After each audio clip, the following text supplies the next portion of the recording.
Okay, so before this video begins, I just want to say that this video will not argue on the validity of astrology. If you want to argue about if astrology is real or not, then go to the comments because I don't care. I just wish to present to people a new perspective that they most likely have never considered before, and all I ask is that you be respectful of that. Okay, hi everyone. My name is Corey Foroy, and this is a Defense of Astrology. Now, in modern everyday culture, I find it a bit embarrassing to admit to people that I am an astrology girly because of the massive dismissal that comes with it. There's an assumption that you're less intellectual if you believe in astrology, and of course, I know the reasons why, and I've had my moments of being judged for admitting I'm knowledgeable about it. There's also an element of misogyny in that dismissal because of how society genders astrology to be a more feminine interest, but that's not what I'm going to be focusing on here today. I'm going to work with the assumption that you know nothing about astrology and go from there and explaining why I enjoy it. Astrology, very literally meaning study of the stars, is the idea that where the stars were when you were born dictates certain things about you. Now, again, this isn't going to focus on if astrology is real, because it's not my point. But it's a very ancient idea that multiple cultures had complex systems to detail how it all worked. From our Western system, which we generally attribute to ancient Greece, to the Chinese system, to the Aztecs, and more. I'm mostly going to focus on Western astrology because it's what I know the most about, but I can throw in other systems that I have milder knowledge of. So in the Western system, they would use 12 constellations that all showed up at different times of the year. In the Chinese system, they had a myth in which a bunch of animals raced, and the 12 runners became the 12 zodiac. And the Mayan system also had their own zodiacs, though a lot of what we have of it is reconstructed due to Spanish colonization destroying many records of it. Western astrology focuses on which of the zodiacal constellations a quote-unquote planet is closest to at any time. Now, because this system is thousands of years old, the constellations have moved from where they were previously due to Earth's rotation around the sun. Planet is also in quotations because according to astrology, the moon and the sun are considered planets. For the sake of this video, I will be referring to them as planets, so don't get mad at me in the comments because yes, I know better, this is just the term that is used. For the sake of my argument, I am going to give everything in very simple terms. So know that there's a lot more complexity than I am presenting here. Each of the 12 signs have a motto that describes them. I blank, or I insert verb. Think of the signs as a how. I rolled a 12-sided dice for which sign I would use as an example for this video, and I got a 10, which is Capricorn. So Capricorn's motto is I achieve, or I use, or I do. If I could find the original Greek, I'd translate the mottos myself for this video. Unfortunately, I was unable to. Each of the 7 planets, Moon, Mercury, Venus, Sun, Mars, Jupiter, and Saturn, can be broken down into one big idea. You can technically include Uranus, Neptune, and Pluto, but for the sake of this video, we're not. Think of the planets as a what, in comparison to the signs as a how. After rolling another dice, I rolled a 1, so we're going to use the moon as our example for this video. So the moon represents emotions.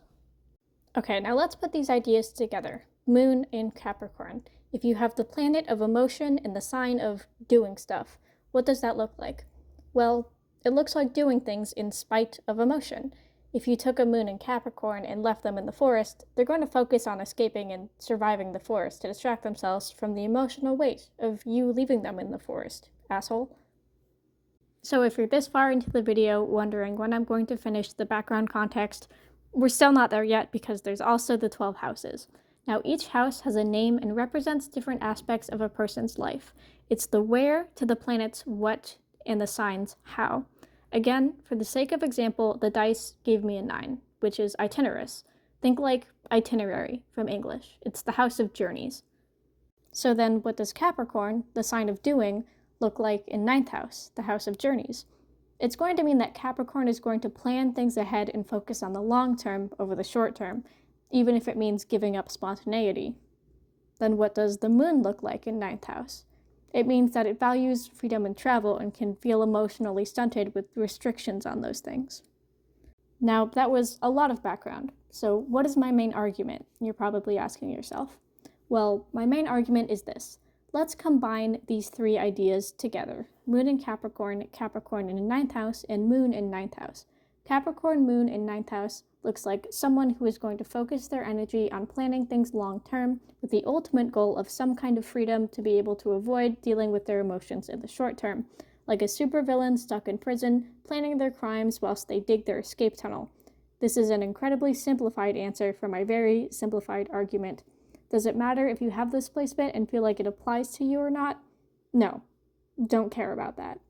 What I like and enjoy about astrology, in my thesis of this defense, is that the act of knowing each idea and combining them together is what makes astrology really interesting. The more you learn about each placement, sign, and house, the more complex it all gets. It's like if you were developing a story based off who killed the butler with what item and where in Clue. I didn't even include things like retrogrades or conjuncts or how mutable the placement could be. I could write an entire 10 pages on just the implications of having Moon in Capricorn.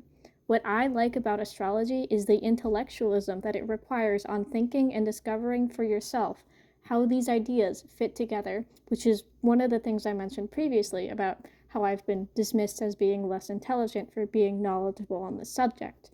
While of course there's a difference between looking up each placement and having an understanding of each placement, a lot of people who are dismissive of astrology don't understand what it requires as an interest. If you get to a high enough understanding, you can get to a shitpost level, like rolling more dice here, Jupiter, Taurus in 12th. Are you going to retire on a horse ranch or an alpaca ranch? Choose now. Saturn in 5th. I know you're killing all your houseplants. Stop doing that. Stop doing that. Moon in 2nd. I'm sorry about that hot Tua coin being rug pulled, buddy. This applies to Chinese astrology as well, though I'm way less knowledgeable in it. How does each element interact with each other? What elements are best for each zodiac? How does yin and yang apply to placements? That same process matters here. All I want from this video is to hopefully have you see astrology from this new perspective, that it can be about understanding how to combine multiple different concepts to form one coherent one. It's like algebra. You use your knowledge to combine ideas to get the answer. Astrology comes from an ancient understanding of our world and how people back then would pathologize human behavior through one of the most universal human experiences, looking out into the stars. We have art pieces from thousands of years ago of Roman emperors decorated with their astrology sign. As a scholar of the ancient world myself, being able to gain insight into this aspect of their culture feels like it connects me more to people of that time. If you still want to dismiss people who are into it, then go ahead. I'm not going to stop you. If you think it's pseudo-intellectual bullshit for applying these labels onto people, then sure. For me, astrology can feel like a fun creative exercise that you can use to flex your brain. So if you're going to dismiss people who are into it, then don't dismiss me for being dumb. Also, none of you are allowed to ask if I have any placements in Virgo. Shut up, shut up, shut up. If you've made it this far, then thanks for watching. Feel free to like and subscribe, and check me out on Blue Sky at Corey Forroy. And if you want to comment one of your astrological placements and have me roast it, then feel free to do so as a little extra treat for making it to the end before you've typed a flaming comment about how bad this video was. Thank you.